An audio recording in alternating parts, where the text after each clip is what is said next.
Welcome to the Butts in the Seats podcast, episode number 160. And I think we all know what that means at this point. Yep, and true to our form, Emily forgot until we were about to start. Yep. So what are we drinking today, Nick? Oh, you'll find out after. Oh, fuck. Cheers. Oh, I would have liked to have sipped on that. Yeah, that was a green tea shot. Oh, that's what that is. I may have done more Jameson than I should have. Whew. I thought you'd be used to Jameson. I mean, so the reason I wasn't dreading this is because on the way up, Nick was grabbing the bottle of Jameson or saying it's something with Jameson. So I'm like, okay, we'll be fine. We just drank a lot of Jameson, a lot of Guinness, and just a lot of Scotch as well over the last 2 weeks. Yeah, this is our first mainland recording since vacation. Yeah, so we just spent 10 days across the pond, split between Dublin and Edinburgh. So we are well versed in our whiskeys and our beer pour. We poured the perfect pint of Guinness, and I have a certificate to prove it. Certificate. It's a certificate! It's a fucking JPEG. Shut up. But as much as we hate to be back, it was a wonderful trip. That said, this was not the worst episode to come back to. That's true. We did spend 10 days not watching real wrestling of this timeline, so coming back to this, it could have been much worse. Yeah, today we're talking about the February 12th, 2001 WCW Monday Nitro, which is also the go-home show for SuperBrawl Revenge. How are we already? Wasn't this like a 5-week build? Yeah. It feels like we just started everything. Well, the last pay-per-view was Sin, so... Was that really the last pay-per-view? Yeah. Oh my god, that feels like ages ago. Well, yeah, it's been a 5-week build, so... But it doesn't feel like anything's happened in those 5 weeks. Yeah, and that kind of continues on this, because I'll open by saying, while this wasn't a bad episode of Nitro, this felt like it should have been week 3 of the build, not week 5 of the build. Yeah, this was absolutely not a bad episode. This is one of those episodes that's like, is this what people were citing? And I know we've been saying this the last couple episodes, so I'm sorry for being repetitive. But it's like, is this what people are citing when they say it's not so bad towards the end? I think it's also Greed isn't a terrible pay-per-view, so... And that's the last one. Yeah, okay. God, we only have 2 more pay-per-views. Yeah, Emily, after this show, we have 6 Nitros left. I don't like this counting down game you're doing. It makes me feel weird. It makes you feel nostalgic. Which I really should not feel nostalgic for. Yeah, for a show you currently hate. Yeah. Well, tonight's Nitro took place in Biloxi, Mississippi. Biloxi. And it did a 2.07 to Raw's 4.75. But if you want to know the real damning number, it did a 2.07 to Sunday Night Heat's 2.1. Not the first time it did lower than Heat, but I found that number and I went, oh, brother. Name me any notable thing that happens on Heat. Occasionally important things. I don't think in this era. Like historic segments or anything like that? There is, in like 98, 99, they would occasionally put like important lore. You know how Thunder has like... The 3 things that you need to know about? Yeah. Yeah. Heat would occasionally have those, but Heat was treated more like a little extra show than required viewing. Yikes. But more people are watching that little extra show than they're watching Monday Nitro. Let's go into some backstage notes for this show, or I guess around the time of this show, because last week the XFL debuted. This week the XFL already sucks. Yeah, it doesn't take long. I know that much. Elsewhere, Eric Bischoff's plan to shut down after SuperBrawl for 3 weeks was nixed by Time Warner because of advertisers, and also that deal still isn't finished. Oh my but God. Shut down after SuperBrawl, meaning next week there would be no Nitro. Right. Yeah, clearly. I mean... Again, were they planning on that? Because there were no stories being built. They were just like, okay, let's get to the pay-per-view and be done. Was that the plan? And that's why this 5-week build has been so lame. Also in WCW, kinda. Goldberg just had shoulder surgery. He is out until May. Woof. We talked about him last week. Vampiro was fined $5,000 by WCW for shit-talking WCW because he is still under contract and you can't do that. Who was he shit-talking it to? He was on some, like, I would say some podcast. He did some radio interview or something. Some podcast. Was he on the Howard Stern show? I don't think so, but it's something we knew was coming, but it's finally being, like, reported. A Cruiserweight tag title is going to be created soon in WCW. Okay. Good, because you're about to get all of our cruiserweights. In a note that somehow both of us are correct, because remember when Dusty Rhodes came back? Yes. 2 weeks ago in the Baltimore show. Yeah. Yeah. And you were like, Yeah, he's not coming back. We're never seeing this man again. Apparently, Eric Bischoff has no plans to bring Dusty Rhodes back Fucking at this time. told you. However, he is going to wrestle at Greed, so... Well, are we just really out of people by the time we get to Greed? He's like, Dusty, come on. Shane Douglas is out with a broken wrist and finger, but... we did talk about him having a broken something. Yeah, because he was in a cast last week, and we're like, oh, we're totally done with Shane Douglas. Apparently not. Wrong. It appears WWE is offering Steve Corino a contract and is going to give Simon Diamond a tryout. Simon Diamond. Haven't talked about him in a minute. We don't see either of these guys on I WWE. know. I think Corino might actually get the contract, but... What contract, bro? Yeah. And on our final note, let's just focus on the state of WCW from 2000. Attendance was down 51% from 1999, and 99's attendance was down 46% from 98. Yeah? Live gate numbers were also down 51%. Nitro ratings were down 27%. Yeah. Pay-per-view buy rates dropped 69%. Nice. And in a weird note, for the first time in the WCW demographic breakdown, less than 10% of Nitro's viewers last week were under the age of 17. So the kids are not watching anymore. Not over here, they're not. They're over this lame shit. Yeah. You can't even get 10-year-olds to watch your bullshit. They're like, this is a bit convoluted. It's a bit trite. It's a bit trite. But that's it for the backstage notes. And Emily, what's our next segment? The weather report, where there's always thunder. It really took everything in me not to say the thunder report. I have nothing for this fucking episode What? again. There's nothing going on in Thunder anymore. And by the way, I'll tell you, I watched the next Thunder. Nothing going on in that show either. Great. We're doing really well. Chavo Guerrero distracted Shane Helms in a qualifying match for a 6-man number 1 contenders match at SuperBrawl, which we get more on during this show. But Kaz Hayashi was the one who qualified. I believe Shannon Moore qualified a different match on that show too. Yes. Elsewhere in the show, Glacier gets beat down off camera. We don't see him. And that's the end of Glacier in Shut the fuck up. 2001. Wait, no. A week ago, our last episode, when we were sitting down, I asked you, like, when are we done with Glacier? And you're, oh, wait, no, I'm thinking of the Patreon. Yeah. Oh, my God. Yeah. Well, we did talk about Glacier. I'm like, I know he gets written off soon. I don't think he was even here for this. I think he made his appearance last week and then here... Did he just, like, piss somebody off backstage? I don't know. Or they went, why the fuck are we giving any money for this?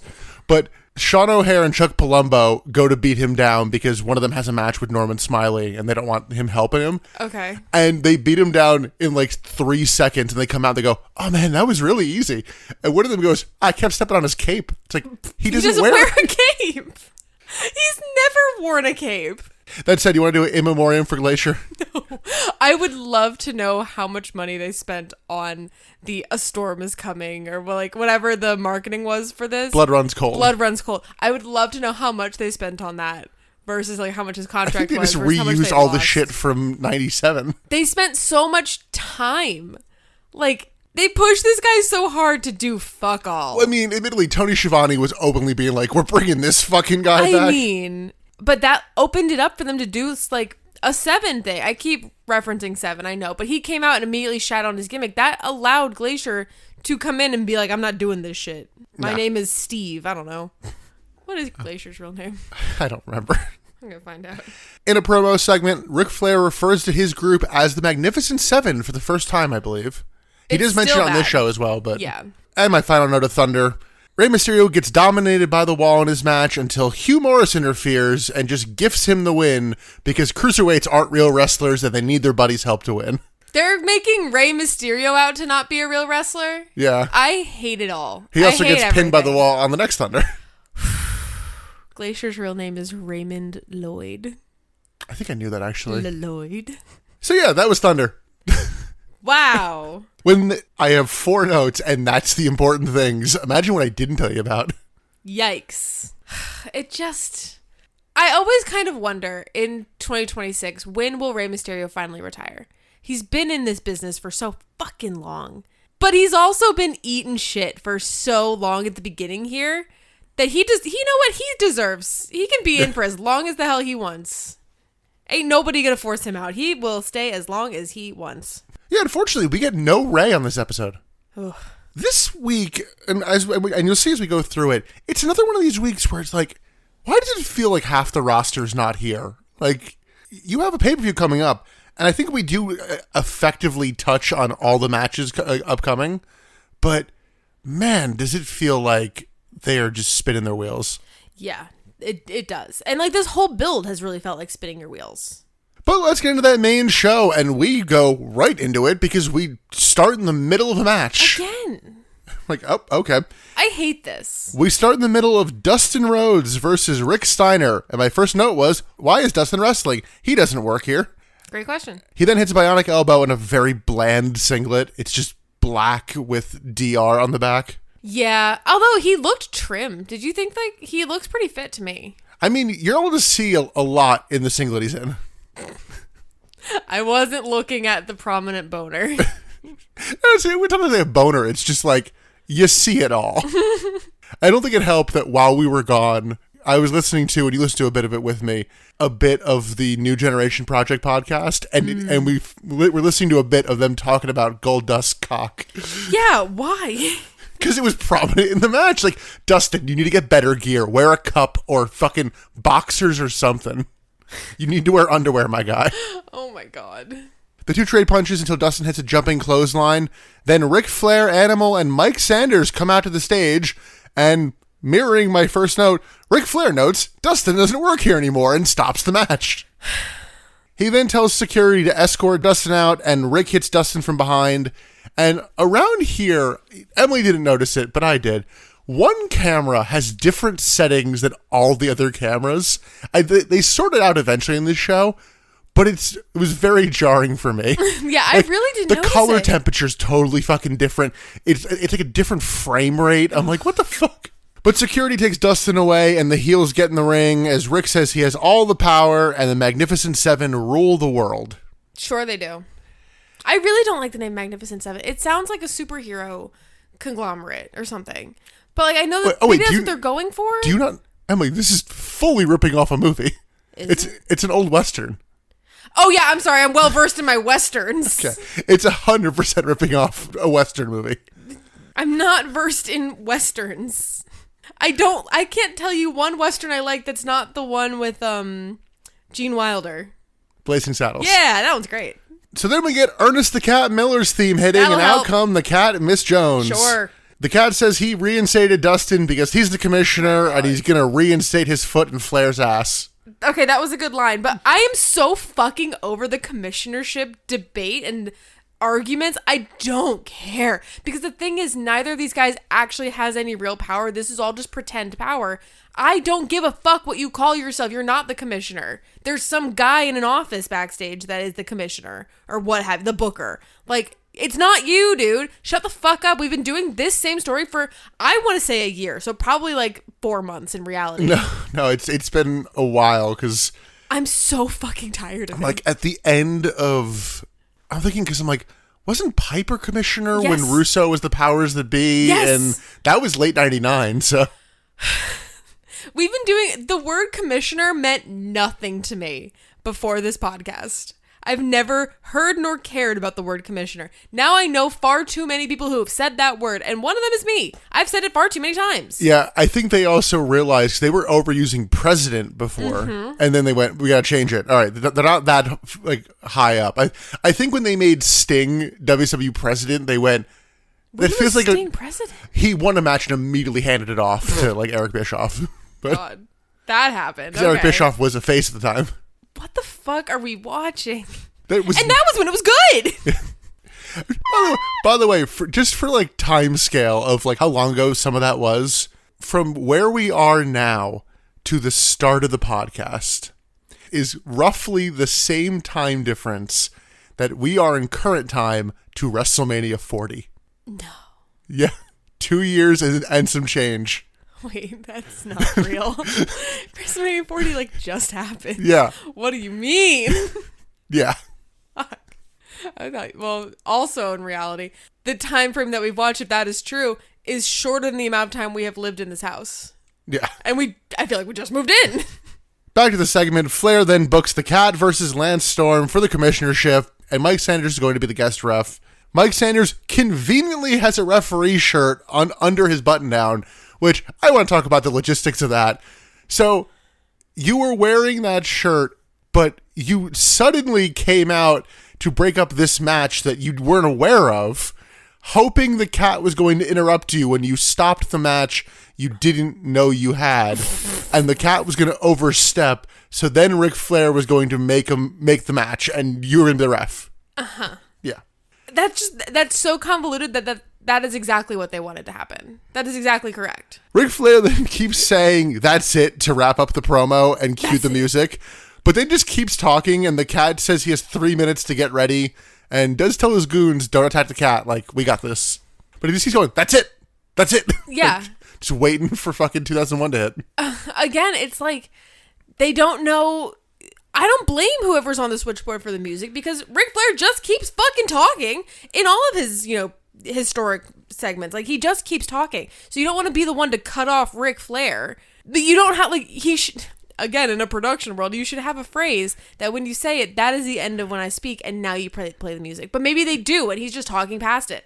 I don't know. In a 97 Nitro, they actually had the opposite problem of Eric Bischoff gives the end of the segment line. They play the NWO music, and Hogan's like, "I have more to hit in my fucking promo, brother." Of course he does. It was actually, important, the reason for the fucking promo happening. I mean, it's also the era of just everyone wants to have the last word. God, I don't know.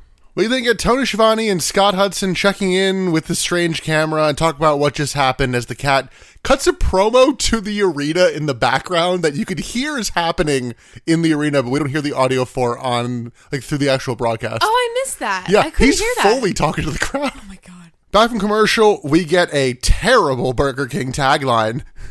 Got the urge? Yeah. How long was that a thing for? I don't know, but... Terrible. Got the urge? Ooh, Burger King. What? So, that said, if you're working at Burger King, are you on Urge Watch? I hate it here. We also get an ad for Nitro Party Gras. Like Mardi Gras, but... I got it. Yeah. We're going to be in New Orleans in 2 weeks. I actually didn't realize that they were saying Party Gras. I thought they were just saying Nitro Mardi Gras. I thought they were just throwing a Mardi Gras party. I think it's meant to be a riff on the old Nitro parties, which isn't a thing because no one watches Nitro anymore. No. We then go backstage. Chavo Guerrero is rightfully annoyed to Ric Flair about the El Nino thing from last week. It's like, did you fucking set me up? And Ric Flair explains that apparently Rey Mysterio paid off the real El Nino to take his place last week. Which, how did Rey find out about that? And why did the El Nino guy go, yeah, right. Yeah, I don't want the national exposure? Huh? I mean, at least it was an attempt at an explanation. But it's a shitty explanation. It's a non-explanation because Ric Flair immediately is like, "Oh yeah, man, my hands were tied." Like, are you the fucking commissioner or are you not? He's not the commissioner. Ah! I think he's the president, or I don't know! Ric Flair then says Chavo will have his revenge, and yeah, sure. Let's go into our first match. It's Lance Storm versus Ernest Miller with Mike Sanders as referee for the WCW commissionership. This match made me mad. The cat hasn't even taken his shirt off. Like, what are you doing, man? Pop that top off. Does he take it off in this match? No. The cat decks Sanders as Storm is getting in the ring and then ducks a Storm clothesline and is just fighting off both men. And looking really strong. Going against Lance Storm? Maybe Mike Sanders, sure. Mike Sanders is a piece of shit. Lance Storm's a good, strong wrestler, and you're gonna put over the cat? Emily, the cat is the number 3 babyface on the roster right now. I hate him. Yeah, we were debating was it him and Rick Steiner, and then Rick Steiner turned heel, and I went, all right, well. Well, I guess that's the answer. It's him or Dustin, which is a terrible state of things. No way. Dustin's been here for not even a cup of coffee, a shot of espresso. No. Storm catches Cat from behind, but Cat denies an aloha with his crotch chops and then dances, and Sanders attacks him. Cat hits a double DDT, then a double elbow drop. Cat then tries to use Mike Sanders' hand to count, but luckily Storm kicks out. Admittedly, I don't blame him with the timing. He was staring at the count. Ugh. It's like, yeah, it's not a traditional 3. You don't know what the fuck's to happen there. You need to make sure you kick out of there. Storm hits a jawbreaker, then it's the one thing they didn't want to happen as Storm accidentally kicks Sanders when the cat ducks out of the way. Miller hits a feliner, but Sanders is down, so the cat tries to take the referee's shirt off of him, which, what the fuck were you going to do there? That doesn't nullify the referee status. In wrestling, it does. No, it does. You put the shirt on, you're the ref. That's it. You can't be a ref and an active competitor. Right, that. Lance Storm hits a super kick, then locks in the Canadian Maple Leaf, and Sanders prematurely calls for the bell. It's the Biloxi screw job. What? They didn't say that, but... Oh, okay. I was like, I missed that. It's effectively like, oh man, he got screwed. Oh my god. Oh, I forgot to ask. Is this in the Grand Casino? A la Heroes of Wrestling? That wasn't in Biloxi. It was in Mississippi. Emily, Heroes of Wrestling was in Bay St. Louis in Casino Magic. Casino Magic. Okay. They were like next door to each other. I went to both of these. I lived in Bay St. Louis. Yeah, yes. I think someone on that show cuts the promo like, I did not come to Biloxi, Mississippi. Because you're not in Biloxi. It's like, yeah, you didn't. Yeah, Casino Magic and Grand Casino were like right next to each other. Casino Magic had the good place. Okay, but... No, I don't care about this match. And then the post-match. I don't want to do it. Post-match, the Cat gets beat down some more until Ric Flair comes out to celebrate the new commissioner and has most of the Magnificent Seven with him to go beat up the Cat some more. Yeah, I need him to name all the people in the Magnificent Seven because he runs through names, but he doesn't name 7 people. It's also like, is Mike Sanders part of this group? I don't know. That's why I need him to give me a roster. We also continue to have the thing of, these guys don't hang out. I just like... Totally Buff are like constantly the ones I point to where it's like, why are you and Jarrett in the same group? You guys don't hang out. You aren't friends. You don't even speak. But before they can do anything to the Cat, we see Kevin Nash appear on the big screen, which I thought this was a pre-tape at first, but it's just weird timing because he does react to certain things Flair says, but Nash says Ric Flair forgot about something, and Kevin Nash has kidnapped David Flair. Ladies and gentlemen, we have returned to the kidnapping era. David Flair has returned. It's been a while. Oh, yeah, I guess David Flair's here too. Yeah, because I was like, are we done with David Flair? Then I found out we're not. I think tonight's the last appearance of David Flair, but... You know what? Don't say it, because you might be wrong. I wouldn't be surprised if we get him again, moving down the line. But this was kind of a wild way to see David Flair. We haven't seen David Flair in tip-top shape. Emily, he doesn't have tip-top shape. But he's always, like, on the verge of a mental crisis. He's got black eyes. He's bleeding. He's broken. Like, he's never, like, ready to go. Or he hasn't been in years. So Kevin Nash, like, since I have your son, I'm in charge tonight. He effectively books Cat versus Lance Storm in a rematch at SuperBrawl. Ric Flair agrees. Nash then wants to do Dustin Rhodes versus Rick Steiner again tonight. And he does stumble over the stipulation at first, but eventually gets to, if Dustin wins, he's reinstated, and Kevin Nash gets a title shot tonight versus Scott Steiner. Flair reluctantly agrees after Nash threatens David Flair again, because he's just like, I'm going to kill him. Jesus. Yeah, he's like holding this punch pose that you're not going to punch anybody from that pose. It's so staged. It's so like, I've never been in a fight before in my life. I've never threatened anybody before. Like, the elbow was real high. Kevin Nash then fires up and threatens David some more and vows to make things right around here. Sure. A show of mostly angles so far, but like, I have felt like everything's made a bit of sense. Like, they're trying. They are trying. This whole episode of Nitro, the wrestling is not even secondary. It's like third from the top. We're worried about stories. We're worried about narratives. During the upcoming commercial break, Ric Flair tells Mike Sanders to go find his son and or Dustin. I was like, who are you trying to find? I think they were trying to find Dustin to keep him in the building. I mean, that was the story. They were trying to keep him in the building to reinstate him and like, don't leave. That's what they do later, arrested. But like here, it would seem to be like, just find anybody. I don't know. I thought that they were looking for Dustin here. Yeah, well. Elsewhere backstage, Totally Buff suck up to Palumbo and O'Hare to join the new WCW, but we don't need an answer right now. We can wait. We don't have time. The pay-per-view's next week. Mike Sanders then finds Dustin Rhodes and lays out Dustin's match as if it was Ric Flair's idea. Dustin's like, I fucking watched the show, my guy. I saw what happened. Like, I'm not wrestling tonight because fuck Flair. Because fuck you, actually. You guys are making me look like an ass. I'm not doing this. Commentary then throws to a graphic for the match with the phrase, tonight, ? Oh, I missed the question mark. Yeah.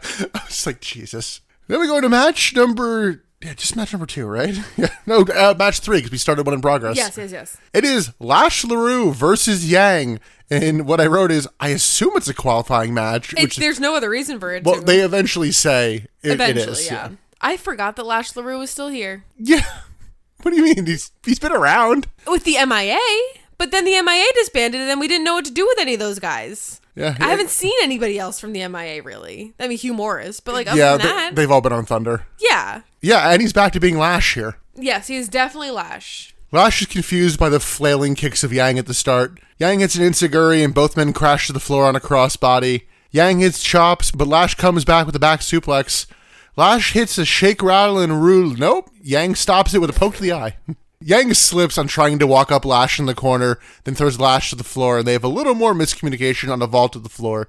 But Yang comes back with an acai moonsault. Because he slips and that's why they call it high risk. Yeah. Lash is just back in control unprompted and catches Yang out of the corner for a running power slam. Just kind of a thing on this show of just like, you've cut off the other wrestler. You're making your comeback. Nope, they're just back in control. Right.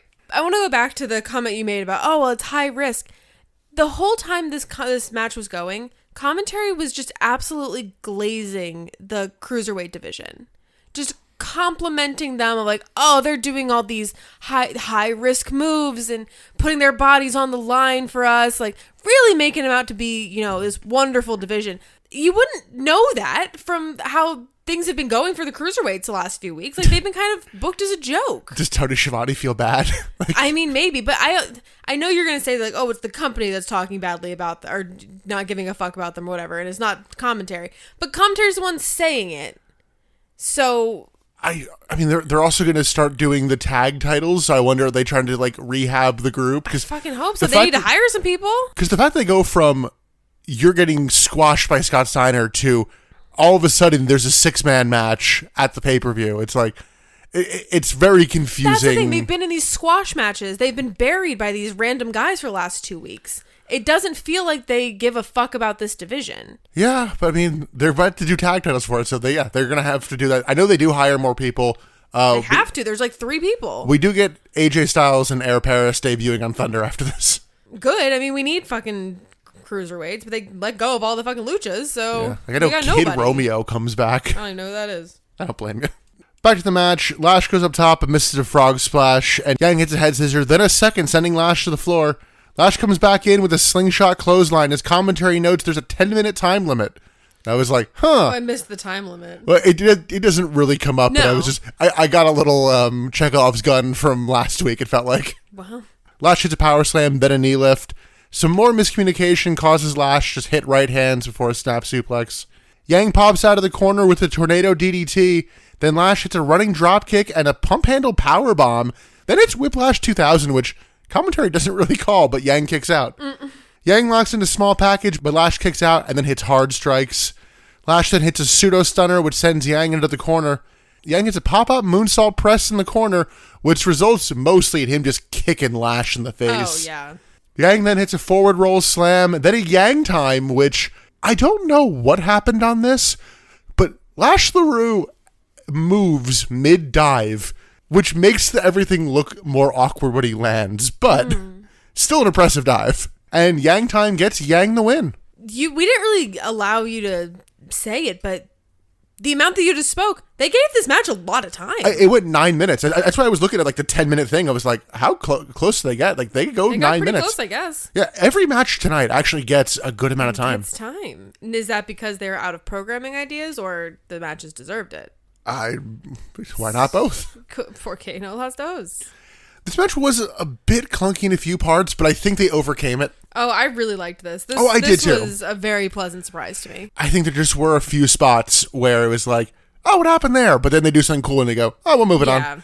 Admittedly, it wouldn't shock me if Lash was a bit annoyed coming out of this one, because it did seem like Yang was not always in the right spot at the right time and accidentally got a bit stiff with them here. So shout out to Lash for taking a few in the chops and staying professional during this, at least. That is true. I'll give you that. But yeah, we were talking about the cruiserweights the last 2 weeks, and I'm like, oh, wow, you actually let them do something. Right? Amazing what'll happen when you let them actually wrestle. I have that 6-way penciled in right now as best bit for us. I mean, probably. For SuperBrawl? Yeah. Yeah, but we are going to get Ray versus Chavo, too, so. That doesn't excite me as much. Yeah. It'll be good. It just doesn't excite me. We then go backstage. Mike Sanders approaches Ric Flair, who wants to hear that everything worked out. And Sanders like, we're just negotiating. And Flair's like, just do whatever, get it done. Right. Do it how I want it to be done. We then get a Randy Savage, Slim Jim ad. Back from commercial, Mike Sanders is begging Dustin and offers to give him anything he wants. So, Dustin Rhodes, idiot that he is, says, all right, if I win tonight, I'm reinstated and get a U.S. title shot on Sunday. You have all the leverage. Why would you not just get reinstated regardless, you dumb fuck? Why do you even have to wrestle tonight? Yeah, like if you have, there is the weird Kevin Nash element of it, but I think they did have to do the match just because the Kevin Nash stipulation, which admittedly Flair's team wanted because they didn't want to do the title match.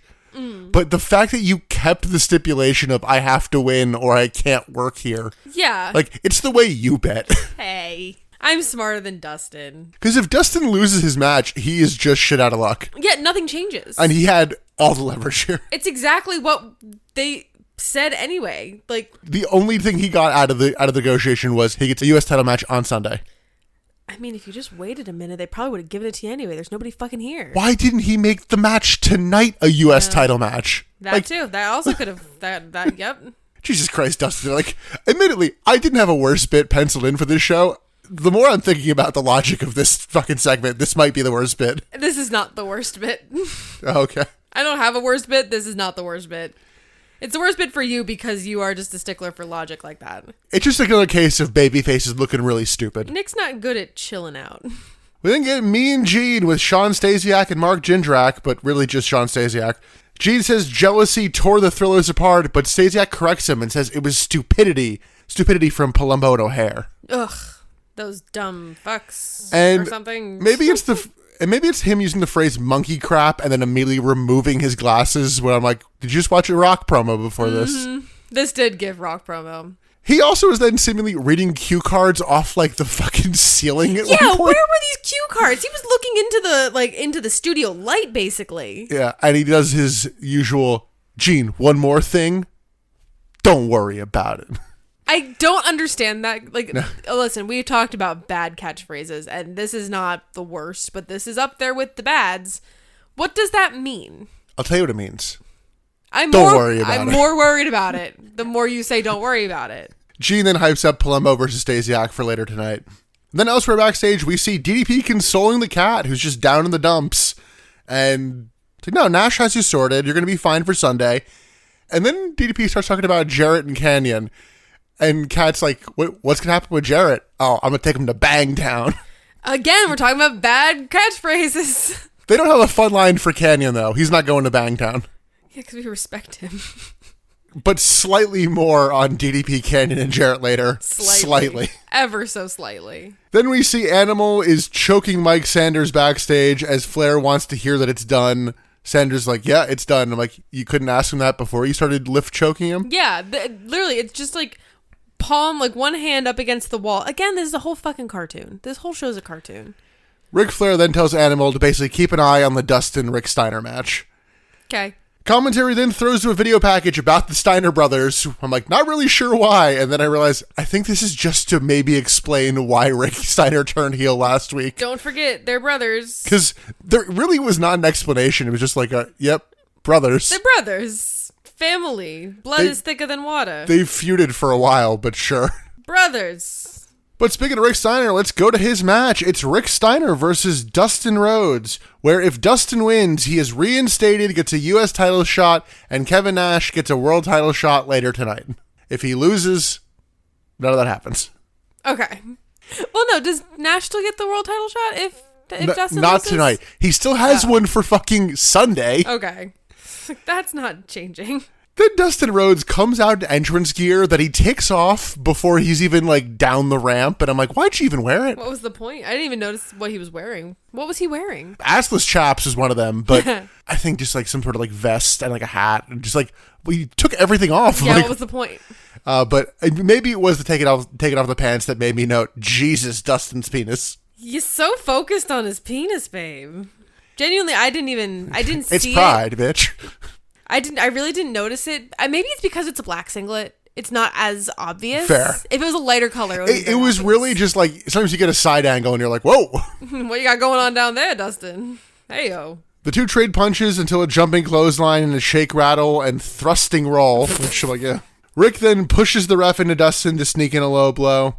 I think, admittedly, they have been doing better about the rules lately. Have they? I think so. I think they've actually bothered to distract the ref, even if it hasn't always been a great distraction. Okay. I hope that's true. You would notice. Rick Steiner then does his best impression of his brother because he just keeps threatening the ref. I'm like, you're just taking this wholesale. The two brawl to the outside as Dustin throws Rick around for a moment. Rick hits a belly-to-belly, then gets mad at the ref again on a 2 count.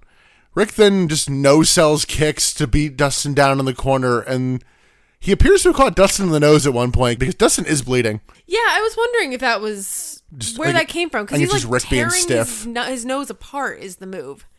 Like, he's like raking his eyes, but he's raking his nostrils. Very weird. Dustin locks in a Glargay sleeper, but Steiner gets out with a jawbreaker. Rick then locks in a rest hold and lays his feet on the ropes for added pressure. Like, I appreciate the attempt, but come on, man. In this rest hold, they do the fucking 3 arm drops. I'm like, come on. So during this chokehold, when they're doing the arm drops, Dustin Rhodes doesn't stop talking. He's chatting the entire time that he's passed out. Well, Dustin then fires up and tries to backslide, but gets up into a clothesline, and then Rick just throws the ref out of the ring, but he's immediately back in the ring on a roll-up attempt from Dustin. Dustin then accidentally bumps the ref and manages to bulldog Rick during a Dustin chant. Like, oh my god, actual chant. Yeah, people like him, I guess. Animal runs down to the ring, knocked off the apron. That is the last we see of Animal until we see a replay of what actually happened, but really? That was fucking it. Of the run?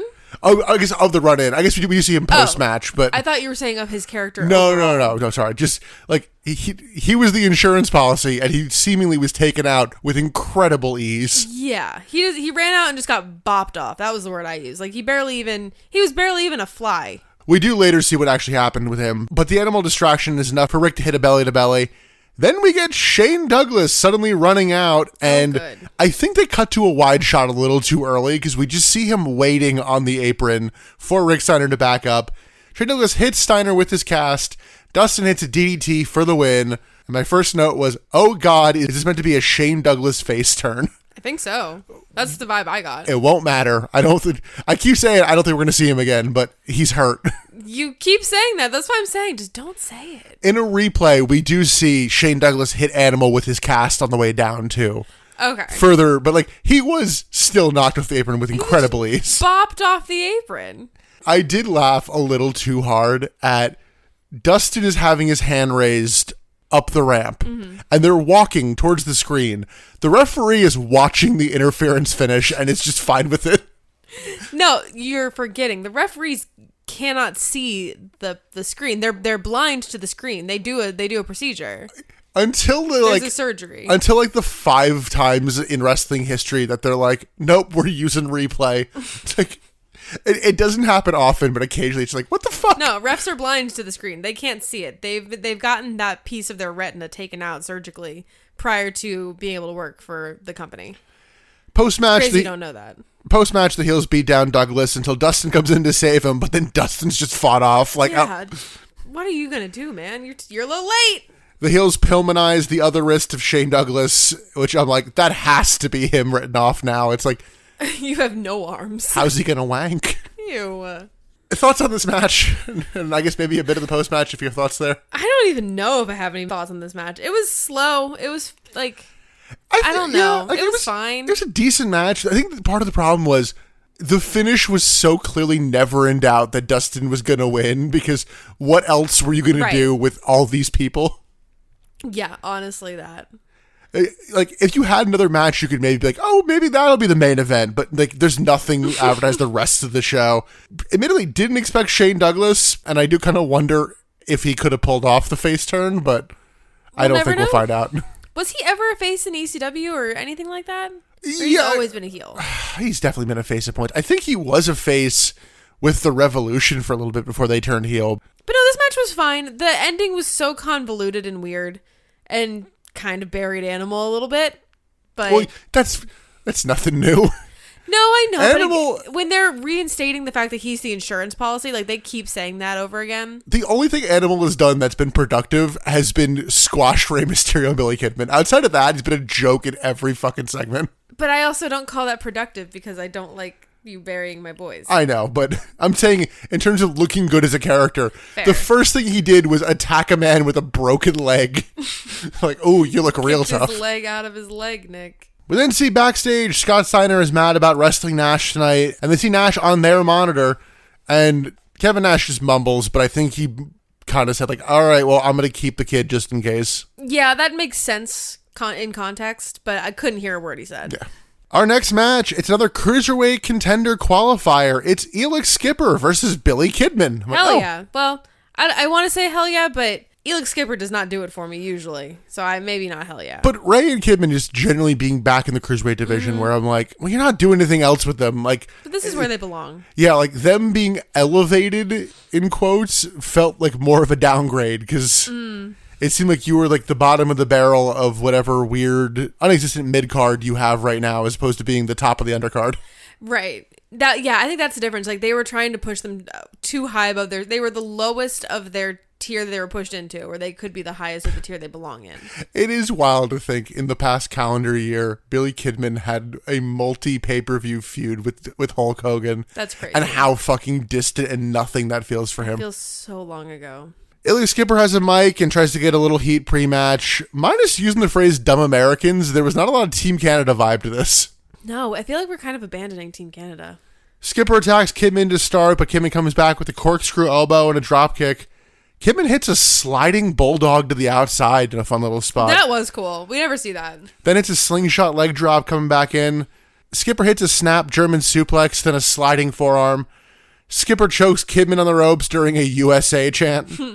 Again, Skipper is technically American. Kidman fires up with right hands, but Skipper dodges a crossbody with his Matrix dodge, then hits a slingshot corkscrew body press to the outside. Skipper throws Kidman around ringside, then back in the ring, puts Kidman on the top rope, but Kidman fights him off and hits a top rope BK bomb. Skipper then hits a bridging dragon suplex, but Kidman kicks out, hits a reverse suplex. Skipper hits a hangman's takeover and tries to powerbomb Kidman, who does not turn into a facebuster. I feel like he should have. Yeah, he lands on his feet, hits a Michinoku driver. I'm like, what? Skipper then hits a double underhook suplex and tries the overdrive, but Kidman counters and spins Skipper into a Kid Crusher and gets the win. Woo!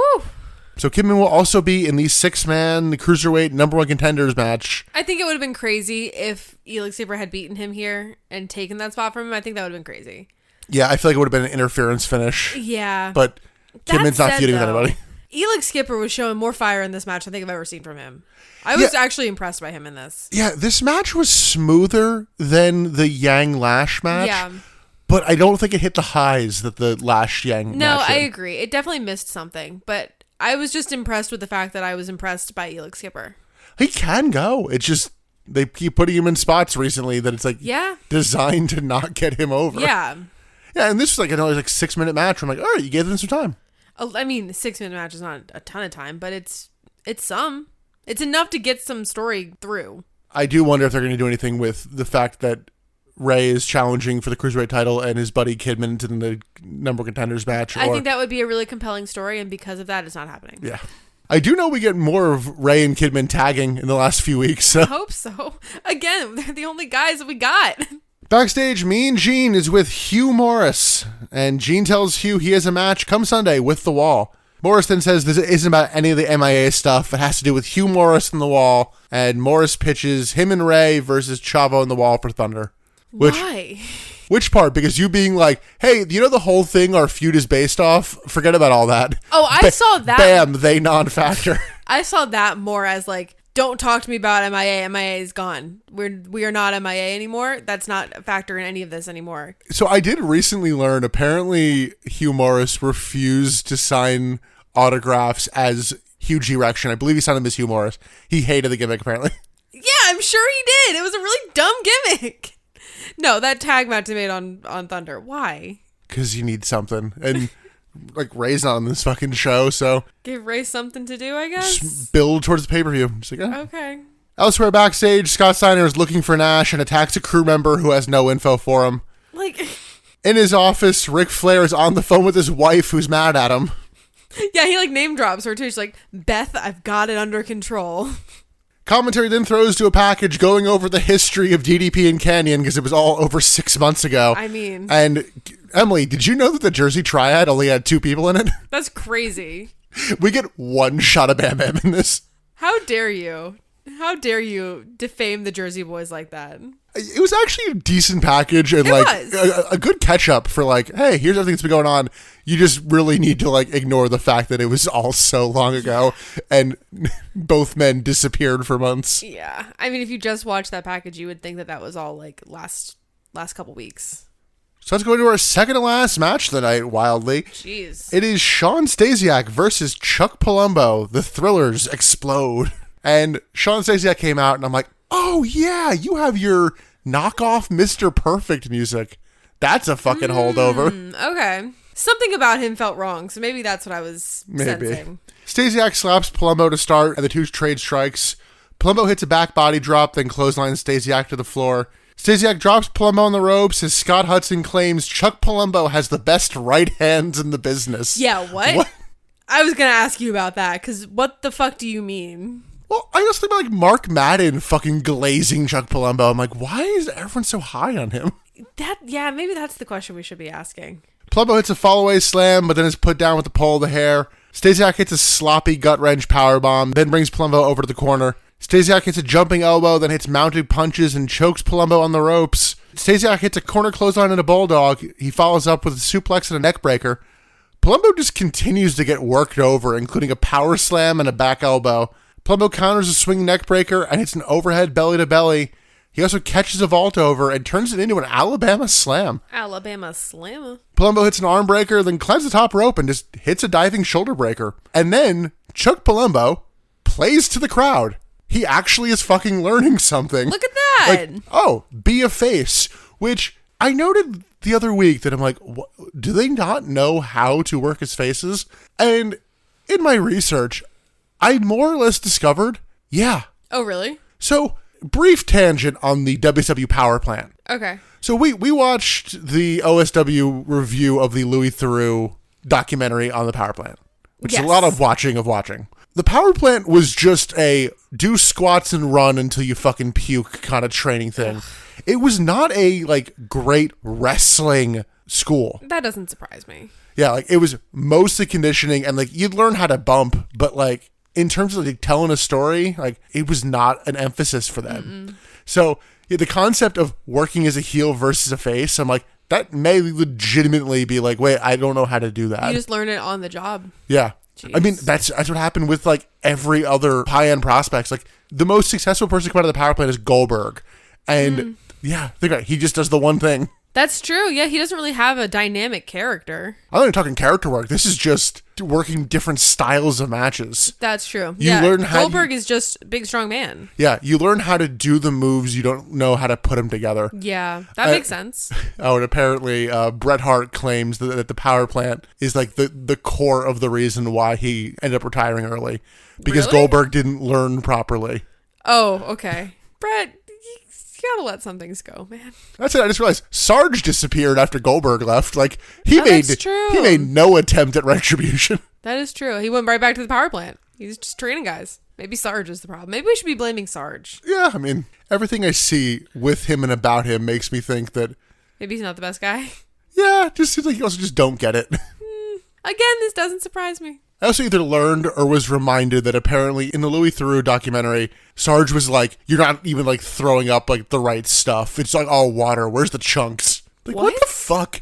Just weird, tiny, strange man. What a guy. Back to the match, and speaking of learning things, Chuck Palumbo then tunes up the band in the corner. That was very bizarre. Specific Shawn Michaels thing. I'm like, what the fuck? Wild. Again, was it Chuck Palumbo that did the Rock thing earlier? No, that was Shawn Stasiak. They're the same in my head. Sorry, yeah, we're getting The Rock versus Shawn Michaels here. Yeah, they were just watching a match together, weren't they? Those two actually never wrestled. They didn't work together or anything? The Rock and Shawn Michaels? No, Yeah. Maybe in a tag, but I don't even think then. Yeah. Not to invoke young Rock, but there is a character that was 100% created that show to be cunt Shawn Michaels in 97. They didn't feel comfortable with what an asshole Shawn actually was. They're like, oh, fake wrestler. No, that was a real guy. And everyone else is there besides Shawn. But anyway, Palumbo tunes up the band, Stasiak catches the jungle kick, and the two trade counters until they roll each other up. And one of these roll-ups, I think, was supposed to be the finish. Yeah. Because Stasiak goes to, like, use the ropes to pin Palumbo, but they like overrolled because Palumbo's feet are like also in the ropes, and the ref is like, I can't ignore this. yeah, so it's just a mess of legs, honestly, is the problem. And I'm like, oh no, it's time to improvise. I would call that a minor botch, though, and they were able to get back. Yeah, just with the finish, it was just like If it wasn't the finish, it would have been so much better. Yeah, they improvised better than I feared they would, because shortly after, Stasiak counters a scoop slam, rolls up Palumbo again, grabs the tights for the 3 count. Right. Stasiak then grabs a mic post-match and tells Palumbo to his face that he carried him when they teamed together, and I'm going to prove it this Sunday. The Thrillers implode. Yeah, I thought it was another decent match. It wasn't bad. It was a rough finish of just like there was the clear pause of, what do we do? Yeah. Finish aside, though, I was actually impressed, and it's hard to get me impressed with these guys. I think a lot of that was someone clearly talked to fucking Chuck Palumbo and was like... Something clicked. In my brain, it was Arn. You think so? I don't know. I want to believe it was, but... Is Arn still around? I'm pretty sure he is. I mean, John Laurinaitis, monster of a human that he is, also understands wrestling, so it might have been him. I don't want to give that man any credit. That's why I add a lot of caveats.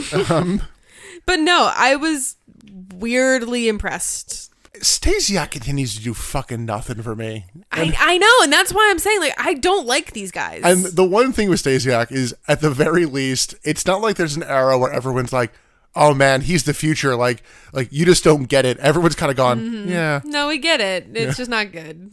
Does Stasiak make it over to WWE? Annoyingly, yes, because he dramatically shifts the landscape of the invasion because he does some interview, which, one, I can't find. Oh. But he gives away the plan for WrestleMania 17, and they go, all right, you're all fired. And then they get talked down off of that. But Oh, shit. yeah. Just when you said, like, creating a new landscape, whatever you said, that's just so Triple H in 2026. Changing the landscape. Here's the thing. Of wrestling. This actually did. This caused major changes, not, oh, we're going to do this match again, are we? It's a new era. In this era, we're just repeating last era. Let's keep going on this show, but then get DDP coming out to the ring through the crowd wearing a Sopranos shirt. Why? I don't know. Well, because he's Italian, and No, he's not. Jersey. DDP has a mic, makes the hard sell for his pay-per-view match with Jarrett. Like, does not say really anything besides, like, you should buy the pay-per-view. I mean, bless him, he's a good business guy. He also addresses that Canyon is back and asks who's a bigger scumbag than Canyon. Which gets a mild nobody. Really mild. Because he has to be like, yeah, that's right, nobody. It's like, he's been gone for a while. No one remembers it. Who better than Canyon? I'll never forget it. DDP is then suddenly mad about the impersonation from 6+ months ago and says he's going to get Canyon on Sunday. Yeah, this was a weird pull. Like, he didn't care at the time. Well, he kind of cared, but he also, like, left, so... Because in the package, they also, like, glossed over the weird... Canyon got hurt, and the only person to come visit him was Eric Bischoff, but actually, he was never hurt, dude. Right. That whole story was so... Again, the word of the day is convoluted.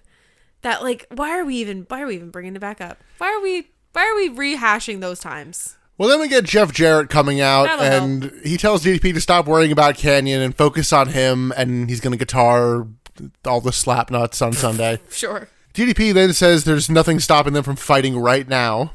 It's like, fair. Jarrett doesn't like that idea, and then Canyon runs in from behind, but DDP just, like, no look takes him down. Yeah, I have Sneaky Canyon has no effect. Give me a Pokemon reference. It's like using Shadow Sneak on a Komala.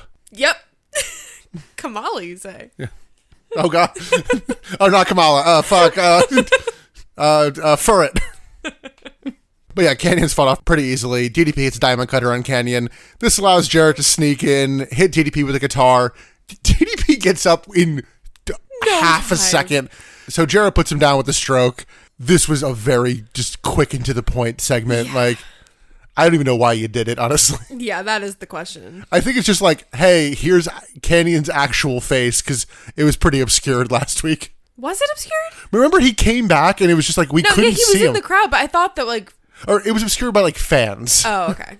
No, he wasn't wearing, like, the Mortis mask or anything. So, yeah, we'll see some combination of these men on Sunday. Backstage, Scott Steiner is still looking for Kevin Nash, and has a smart strategy at one point, because he finds Cable, like... This was a good strategy. Yeah, he finds wires running to this room that, like, clearly, like, from the truck or something, because Kevin Nash was broadcast. Yeah. But unfortunately, Kevin Nash is not in the room anymore. He and David are gone. We see them on the monitor. I tried so hard to pause, but our rip I couldn't see it. There appeared to be some sort of Blank for Dummies book on the table next to the monitor. Oh. And I don't know what it was. I really tried to find it. Oh my God, what if it was Wrestling for Dummies? Step 1, go to the corner. Yeah, I was like, there was Step something 2, there, but yeah. But yeah, Scott Steiner's looking for Kevin Nash. Nash is on his way to the ring for their match. So why did you even do all of this? Just go to the ring. But that brings us to our main event. It's Kevin Nash bringing out David Flair versus Scott Steiner with Medeja for the WCW title. And we didn't know this before, but apparently there is no interference allowed in this match. Now, I will note, in a regular match, there is no interference allowed. Allowed is a relative thing. Allowed is a crazy word to use. Nash drags David out to the ring and punches him before Ric Flair comes out and asks for David back. But, okay, I need to know, David does not have his arms bound. No, he's just standing in the corner. But he has tape on his mouth, and he doesn't have his hands bound. Take the fucking tape off your mouth. He also can just drop and roll out of the ring. That too. You're faster than Kevin Nash. Have you seen the state of his knees? Like, that was my first thought. Like, take the tape off, man. You've got fingers. Liz is embarrassed for you, David Flair. Oh my God. You didn't learn anything from kidnapping. Kevin Nash jackknifes David Flair, and security pulls his body out of the ring in what, I'm pretty sure is the last of David Flair. We will fucking see, because you know what? I don't believe you. I just don't. Then we get Scott Steiner making his entrance. Nash hits Steiner when he gets on the apron and hits a knee lift and a clothesline before going into the corner. Knees, punches, and back elbows before Steiner's clothesline to the floor. Commentary notes there can't be any interference, and we see David Flair being loaded into a car. And a good amount of the Magnificent Seven are headed back to kill Nash. Yeah, because Flair looks at, I think Luger, and is like, go kill Nash. I think Luger was driving the car. Whoever was with him putting David into the limo. It was like Jarrett and everybody. Yeah. It was a blonde, so it might have been Jarrett. But yeah, he was like, go kill him. Kill him dead. Lance Storm right now? He won the commissionership. Did fucking nothing on this vanished. show. Yeah. He just disappeared. Steiner pushes Nash into the ring post and then just keeps hitting running stomps and his spinning belly to belly. Steiner hits strikes in the corner, then yells at the crowd. He follows that up with his flexing elbow and push-ups.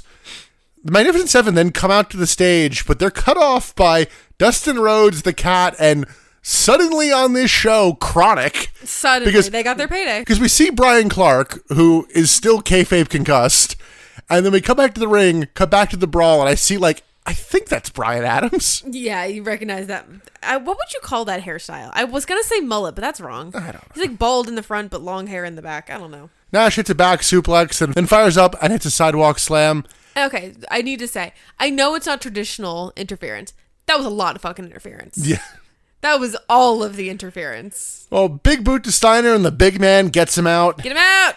Steiner begs off as Ric Flair comes out, hits Nash for the DQ. Sure. Interference finish. Sure. This doesn't faze Nash. He takes out Flair. Nash powerbombs Flair. Then Steiner takes out Nash's knee with a lead pipe. He's got vulnerable knees. We go off the air at a reasonable moment, but it still felt like we were out of time. But we started late. Yeah, that said, to my knowledge, this attack on the knees is fairly important come Sunday. So, oh, really? Yeah. I can't remember if this was a me quote or a commentary quote, but I literally wrote down, he's got very vulnerable knees. I don't know. I don't know who said that. I can see that going either way. Yeah, so much for no interference. But yeah. Just another Nitro main event where you're like, all right, we're just waiting for the shenanigans. Because you're not going to, it's not Russo time anymore. You're not going to change the title on the fucking Nitro before the pay-per-view. No, this feels like we've regressed back to 99 when it was, we're out of time by interference. Like crazy. Actually, I'm realizing what I said is ironic based on our next Nitro on the Patreon. Okay, so you keep alluding to what that Nitro is going to be, and I don't know. All I know is it's Nitro 100. Yeah, I was like, there's a main reason why we're reviewing that. I'm sure there is. I don't like that you know things that I don't. That's the whole point of this podcast. We're supposed to be on even footing. Yeah, that went out the window a while ago. Yeah, because you read ahead. I also read the book and remember things. I read the book. You don't remember things. Any thoughts on the main event? I mean, it was kind of dumb. I don't know. I have no, not really. I'm both upset and happy that they didn't do more with David Flair. Yeah. I think he could have been utilized better. That said, with Nash and Steiner, I feel like I've seen the match like 10 fucking times already. Yes. So I don't care about it on pay-per-view. There's no match on the pay-per-view that I'm like, oh, that's a good one. Maybe the 6-man. But I don't care about Scott Steiner. You know I've never cared about Scott Steiner. You gave him MVP last week. I forgot that I did that. I forgot that I lost the streak. But I don't care about Scott Steiner. I never care about Kevin Nash. Like, it's going to be the same thing that it's always been. It's not new. It's not different. Nothing's going to happen. Why should I watch? Well, because we have to. But as a layman viewer, why would I watch? Yeah. Yeah, it's not a greatly built pay-per-view, which literally let's shift into thoughts on the show as a whole. Again, it wasn't a bad show. It was a filler show. It's been much better than the last couple weeks. Yes, that's true. But, like, yeah, not a good go-home show. I wouldn't watch this and be like, oh, I gotta pay $50 to watch the pay-per-view. Yeah, I think it's like 30 or whatever. So, but I think they technically touched on every match of the pay-per-view, but, like, it's another week where every backstage segment seems to be built around one story, and we have multiple matches around just this one story. And I'm like, guys, like, share the wealth a little bit. They don't know how to do that. Everybody who is here and is part of that one story is so egotistical. They don't want to share the wealth. Why would they? Yeah, but that said, you give me a few good or decent matches on your 2-hour show, I'm not going to hate my life. Yeah. It actually... It was a breath of fresh air. It was actually kind of nice. Yeah, because, I mean, the shortest match was the Lance Storm and Cat match, which that was always going to be shenanigans, so I'm kind of glad they got to them fairly quickly. Mm-hmm. It's like, yeah, the match that doesn't matter because this is an angle. This is not a match. I also just feel like so much of this episode was those segments and the angles, and it wasn't really about the wrestling. I said it before that, like, wrestling wasn't even secondary. It felt like third in line. Yeah, I'm also realizing... we got 3 matches tonight that we're getting on Sunday. Well, yeah. Cat and Storm, Dustin and Rick, Nash and Steiner. Yep. So I think it's like a 9-match card. A third of the show we saw on this. And we've seen Nash and Steiner many times before, too. Yeah. So, again, what are we doing, gang? It feels like we're shutting down the company after this. Well, yeah, they keep trying to do that. Don't worry, it'll be shut down soon. But Emily, with not much else to say, let's go into best bit, worst bit, and MVP. Emily, what is your best bit of this decent Nitro? I think I'm going to give it to the Lash LaRue and Yang match. That's also what I'm going with, yeah. Yeah? Okay. I couldn't tell if we were going to be on the same page with that one. But it was fun and it was surprising. Those are 2 guys that you don't anticipate giving you a good match. I disagree with that. I think it was more how much time they got was surprising. That too. I was like, oh cool, it's going to be 90 seconds and then we're going to move on. Like, yeah.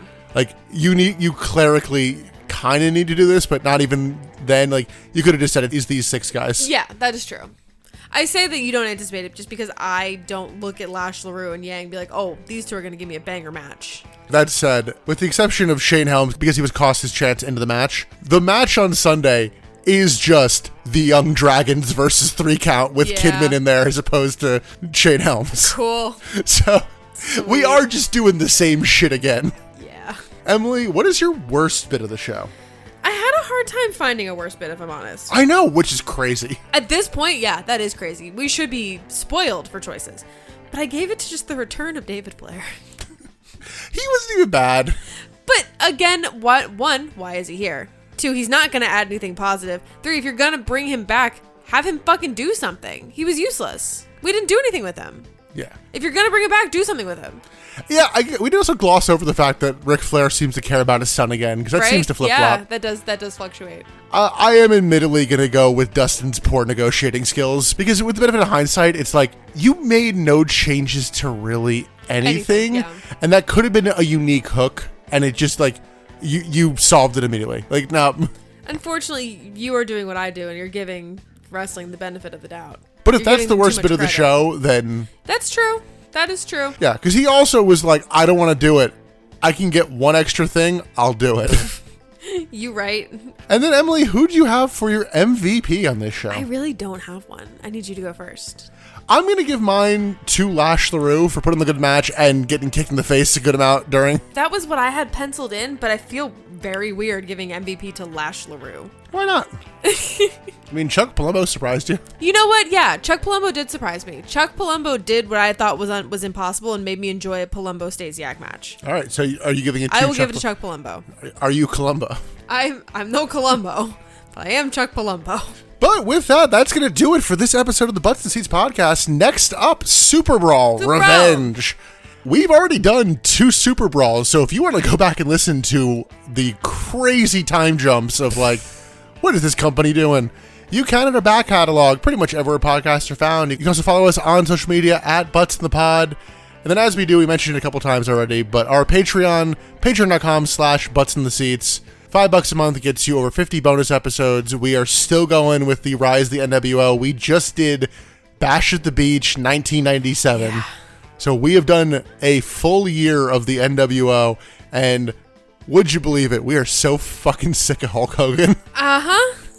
Yeah, make this man go away again. I re-listened to our episode 4, World War III, and one of the first things you say in the intro is, I am so over the NWO. Oh, it's so early. Oh, you sweet summer child. Oh, it's too soon. But we have some good stuff over there. We have the book report for Eric Bischoff and Vince Russo's book. And by the end of the year, we will be doing Vince Russo's next book, as well as Hulk Hogan's the non-WWE book. I can't remember what the subtitle of that book the is. The sad one. It's like My Life Outside Wrestling. Yes. Which admittedly, I started looking at and I went, oh, this might be really fucking boring. Well, you agreed on mic that you would do that if I did the new Vince Russo book. That said, in the acknowledgments, that he's like, oh, I want to thank Bubba the Love Sponge, who always has my back, no matter what. I'm like, oh. Oh, brother. So yeah, that's all coming up over on the Patreon. Emily, any final thoughts before we close out this? Like, we're in a decent mood. This is crazy. I know, this is weird. I'm not used to being in a good mood after recording these. Usually we look at each other like, don't talk to me for an hour. Maybe it'll carry over to SuperBrawl. I don't have that much faith in this company. You know, we're saying goodbye to a lot of people after SuperBrawl, so that's something we look forward to. Yeah, I guess I'll have to find that list again. But I think let's just ride this good mood for the rest of our day. I won't argue with that. So until next time, I'm a very cheery Nick. I am Emily. And thanks for listening to the Butts and Seats podcast. Bye.